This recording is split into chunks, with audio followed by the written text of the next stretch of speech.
Shalom, and welcome to our History Podcast. This is a production of KingdomPreppers.org.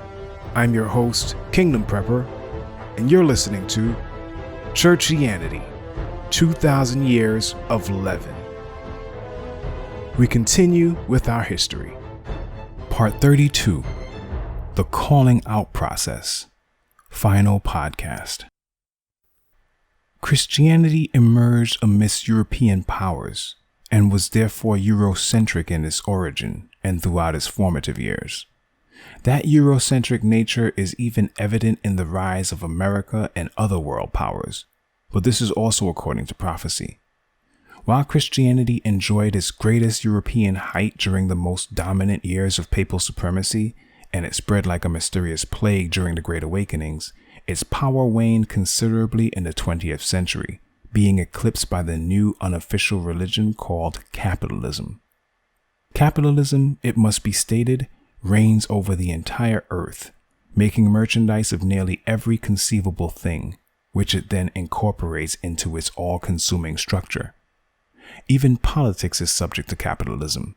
You need only look to Wall Street and the many deep-pocketed lobbyists who descend on Washington, D.C. to note that. But in order to see how this is all according to prophecy, even being fulfilled according to a specific timeline, you would have to apply prophetic symbols to their appropriate existing counterparts. Those who believe that the United States is Babylon, for instance, and use various analogies to prove that out, will not see the true prophetic purpose of America. Babylon is essentially a beast rider, not having enough power in and of herself to be considered a beast. She manipulates and influences beast powers. America, on the other hand, is large enough and powerful enough to exist as a beast, however, and does not ride something more powerful than itself. The rules of this great dynamic are carefully laid out in the books of Daniel and Revelation, which both state that beasts are in fact kingdoms, and their horns kings. Daniel declared, I saw in my vision by night, and behold, the four winds of heaven were stirring up the great sea, and four great beasts came up out of the sea, different from one another. Then I desired to know the truth about the fourth beast, which was different from all the rest. Thus he said, As for the fourth beast, there shall be a fourth kingdom on earth, which shall be different from all the kingdoms. Daniel 7, verses 2, 3, 19, and 23.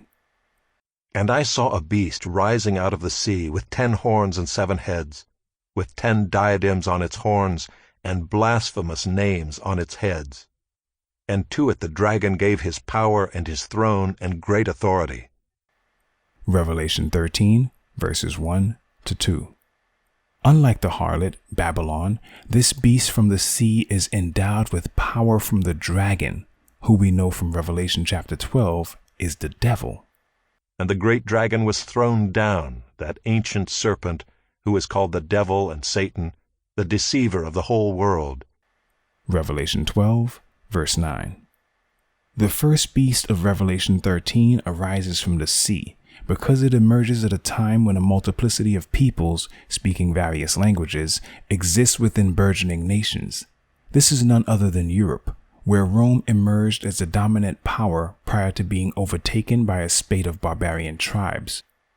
These various nations and peoples are represented as a sea or waters.